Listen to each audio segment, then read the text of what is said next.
Today, we read delving into one of the most poignant tales ever written. The Little Match Girl, by the legendary Hans Christian Andersen. Published way back in 1845, this story isn't your typical happily ever after fairy tale. It's a powerful moral story that explores deep themes of poverty, hope, and the heartbreaking gap between earthly suffering and spiritual peace. It's a story that has resonated for nearly 2 centuries, and for good reason. So, grab a warm drink, get comfortable, and let's journey into the cold, snowy streets of this unforgettable narrative. At the heart of our story is the Little Match Girl herself. She's not a princess or a magical creature.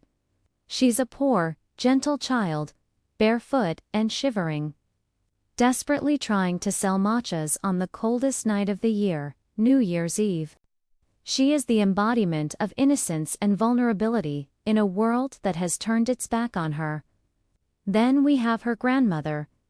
Though she isn't physically present in the story, she appears in the girl's visions, a radiant figure symbolizing unconditional love, warmth, and the only real comfort the child has ever known. Finally, there are the townspeople. They aren't villains in the traditional sense, but their indifference is what makes this story so tragic. They hurry past, wrapped in their warm coats, too caught up in their own festive celebrations to notice a small child freezing on the street. They represent the cold, impersonal nature of a society that fails to see the suffering right in front of it. So, let's paint the scene. It's New Year's Eve, a time of celebration and new beginnings. But for our little match girl, it's the end of the line. The snow is falling, the air is bitingly cold, and she hasn't sold a single match all day. She's afraid to go home, knowing she'll face a beating from her father for not bringing any money. So she huddles in a corner between 2 buildings, her small body trembling. To fight off the encroaching cold, she does the only thing she can think of. She strikes a match, and in that tiny, flickering flame, a magical vision appears. She sees a great iron stove, roaring with a comforting fire. She stretches out her feet to warm them, but just as she feels the heat, the match goes out, and the vision disappears. The cold reality rushes back in. She lights another match. This time, she sees a table laden with a magnificent feast. A roasted goose, stuffed with apples and plums, seems to waddle right off the platter towards her. Her mouth waters, but again, the match burns out, and she's left staring at the cold, hard wall.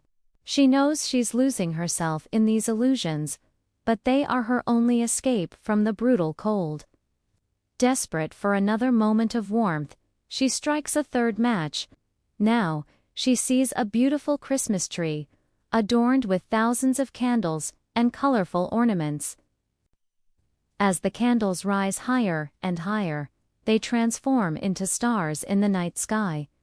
One star falls, leaving a trail of light. She remembers her grandmother telling her that a falling star means a soul is going to heaven. Her thoughts turn to the one person who ever showed her love, her dear departed grandmother. "Grandmother," she cries out, "take me with you. I know you'll disappear when the match goes out, just like the warm stove, the delicious roast goose, and the beautiful Christmas tree." In a frenzy, she strikes the entire bundle of matchas at once, creating a blaze of light brighter than noon. And in that magnificent glow, her grandmother appears, looking more beautiful and radiant than ever. Her grandmother scoops her up in her arms, and together they fly upwards, higher and higher, to a place where there is no cold, no hunger, and no pain. They ascend to be with God. The next morning, the townspeople finally notice her. They find a little girl, frozen, leaning against the wall, with rosy cheeks and a gentle smile on her face. In her hand, she clutches a bundle of burnt-out matches. She must have been trying to warm herself, someone says. No one could imagine the beautiful visions she had seen, or the glorious journey she had taken with her grandmother on her way to a new year in heaven. They saw only the tragedy, not the triumph of her spirit finding eternal peace. The story ends on this incredibly bittersweet note, leaving us to ponder the scene and its profound meaning. So, what are we supposed to take away from this heartbreaking story? The most obvious theme is empathy. Andersen is holding up a mirror to society, asking us to look, really look, at the people who are suffering around us. The little match girl didn't die from the cold alone. She died from indifference. It's a stark reminder that we shouldn't ignore those in need. This leads directly to the theme of compassion. A single act of kindness, buying a match, offering a piece of bread, or bringing her inside, could have completely changed her fate. It teaches us that even the smallest gestures can have a life-saving impact. The story is a powerful critique of a society that values its own comfort and celebrations over human life. But it's not all darkness. A crucial theme is hope and the search for peace. Despite her dire situation, the girl's spirit remains pure. She finds light and beauty in the tiny flames of her matchas. Her visions aren't just hallucinations. They are manifestations of her deepest desires for warmth, nourishment, and love. Her final journey with her grandmother isn't a tragic end, but a transcendent one. It suggests that a pure heart can find its way to a peaceful, eternal light, even in the darkest of circumstances. She finds in death the comfort and love that life denied her. The symbolism in this story is incredibly rich and layered. The matches, of course, are central. Each one represents a fleeting moment of hope, warmth, and imagination. They are tiny, fragile, and quickly consumed, just like the girl's life.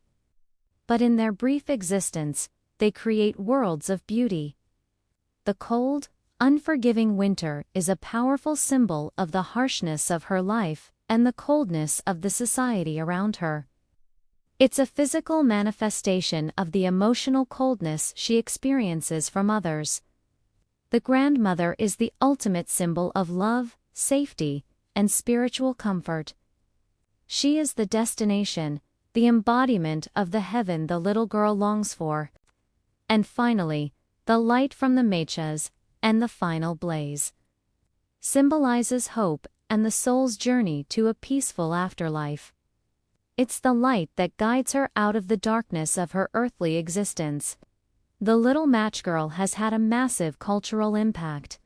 It's one of Andersen's most famous and emotionally charged stories, and it has been adapted countless times into animations, plays, musical pieces, and illustrated books all over the world. Why? Because its message is timeless. It's often used in moral education to teach children and adults the importance of empathy, kindness, and social responsibility. The story forces us to confront uncomfortable truths about poverty and societal neglect, making it a powerful tool for sparking conversations about how we can be better to one another. Its legacy is a testament to the power of storytelling to touch our hearts and inspire change. In conclusion, The Little Match Girl is so much more than just a sad fairy tale. It's a profound meditation on life and death, suffering and hope, indifference and compassion.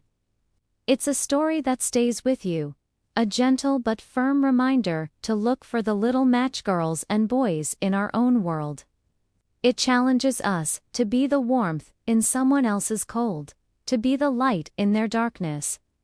It reminds us that while the story of this one little girl ended in the snow, we have the power to write a different ending for those we meet today. It is a story that ultimately champions the idea that the warmth of human kindness is the most powerful flame of all. Thank you so much for joining me on this deep dive into a literary classic.